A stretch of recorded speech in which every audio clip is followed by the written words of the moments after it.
Bonjour à tous, orchidées lovers et loveuses comme moi. Je voulais vous faire une vidéo concernant mon orchidée.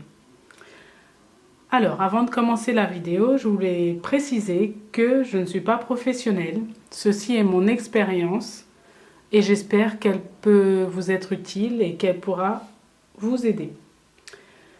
Alors, pour l'histoire de mon orchidée, je l'ai achetée l'année dernière. C'est une Phalaenopsis et donc c'était une fleur qui était en pot. Les pots en plastique que l'on peut trouver en boutique ou en jardinerie. Alors, c'est une Phalaenopsis qui avait des fleurs blanches, elle avait 3 tiges. Et donc, concernant les orchidées, j'étais totalement novice puisque celle-ci est ma première orchidée. Ce qu'il faut savoir avec les orchidées, c'est que certaines sont épiphytes. Ce sont des plantes qui ne nécessitent pas de terre pour pousser, mais elles s'accrochent aux branches d'arbres afin de pouvoir pousser. Voilà. Et parmi leurs racines, il y en a qui sont aériennes, ce qui leur permet de capter l'humidité dans l'air. Lorsque j'ai acheté mon orchidée, j'avais une petite carte comme celle-ci. Je ne sais pas si ça va faire le focus. Voilà.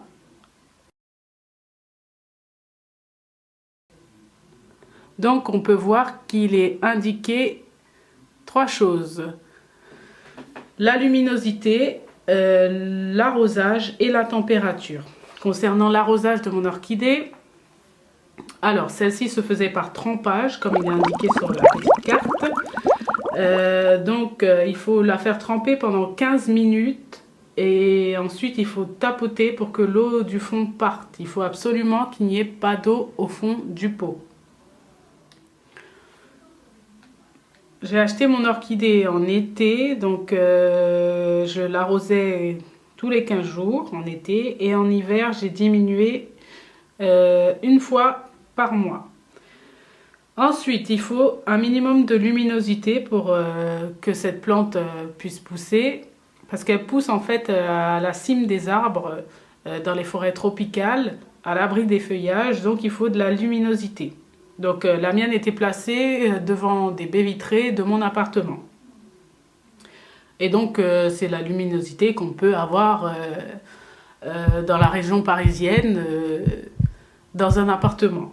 Ensuite, pour qu'une orchidée soit bien, il faut de la température parce qu'elle pousse dans les forêts tropicales et donc il faut que la température soit à peu près de 18 à 21 degrés. C'est le minimum. J'étais complètement débutante concernant les orchidées. Je savais rien. Je voulais juste acheter une orchidée et voir si cette plante pouvait pousser dans mon appartement. Mon orchidée a commencé à changer, donc elle a perdu ses fleurs. Ensuite, les feuilles sont devenues molles et le terreau a commencé à se décomposer. Il ressemblait à de la terre, donc après avoir cherché des informations sur internet, j'ai changé le pot qui était apparemment trop petit et le terreau.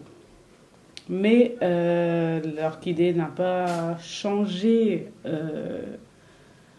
d'aspect, les feuilles devenaient de plus en plus molles. Donc j'ai décidé de changer du tout au tout et conçu. Donc j'en ai eu marre. Je voulais tester autre chose.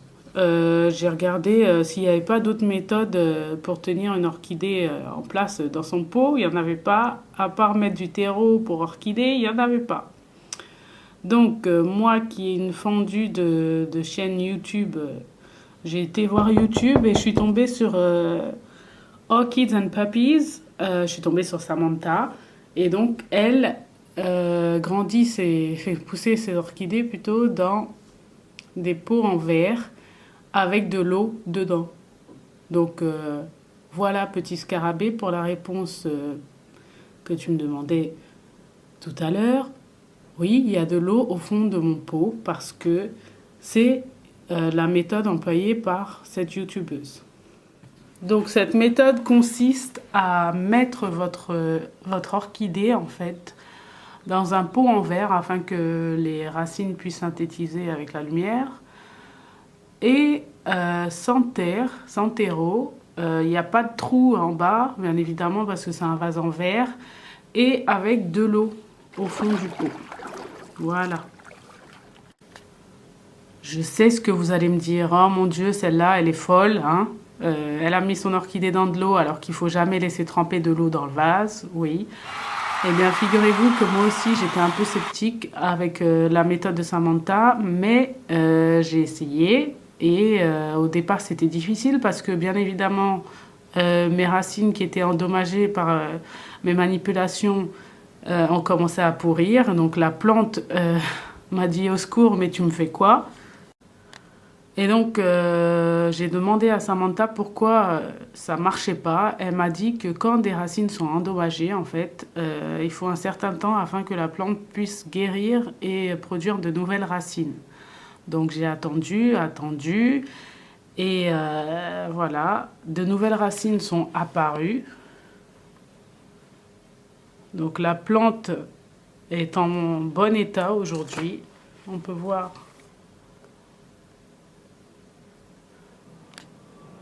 Donc on peut voir qu'il y a des nouvelles racines. Ici, il y en a une nouvelle. En bas, là.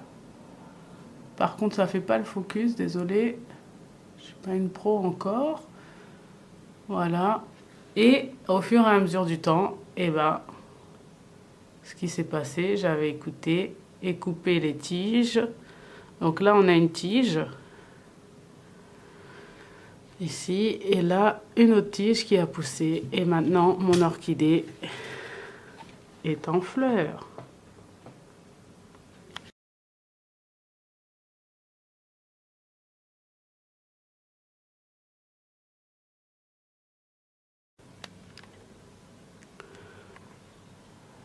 Donc, méthode qui a marché, qui a porté ses fruits, parce que j'ai des nouvelles racines. La plante va bien. Elle m'a produit des nouvelles feuilles. Hop, voilà, donc celle-là a poussé. Celle-là a poussé un peu plus petit, mais c'est dû aux divers stress qu'a subi la plante. Là, on a une tige que j'ai coupée. Je ne sais plus quel nœud, mais elle est inactive pour l'instant. Un petit truc là, mais ça pousse pas. Et ensuite, j'ai coupé la troisième tige parce qu'elle était morte. Elle est là, on la voit. Et la deuxième a fait ces magnifiques fleurs, voilà. Donc, on voit bien que je viens pas juste de l'acheter puisque regardez, c'est une tige qui a nouvellement poussé et là, c'est coupé. Voilà. Donc voilà, c'est une plante qui a relativement bien poussé. Là, nous avons un dernier bouton qui attend afin de s'ouvrir. Et cette tige est inactive, comme j'ai dit auparavant.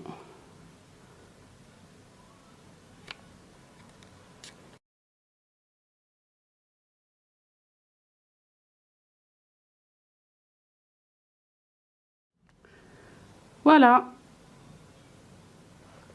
c'est la fin de la vidéo. J'espère que celle-ci vous aura plu. J'en ferai d'autres. Petite précision, le petit élastique que vous voyez ici, c'est pour maintenir la plante dans le pot parce qu'elle devient trop lourde avec les feuilles et elle a tendance à pencher pour tomber. Donc oui, je ne sais pas ce qu'elle a. Elle veut peut-être sortir de son pot et aller s'accrocher à mon chauffage. Voilà, c'est la fin de la vidéo et je vous remercie de l'avoir regardée. C'était ma première vidéo sur ma passion qu'est les orchidées. Voilà.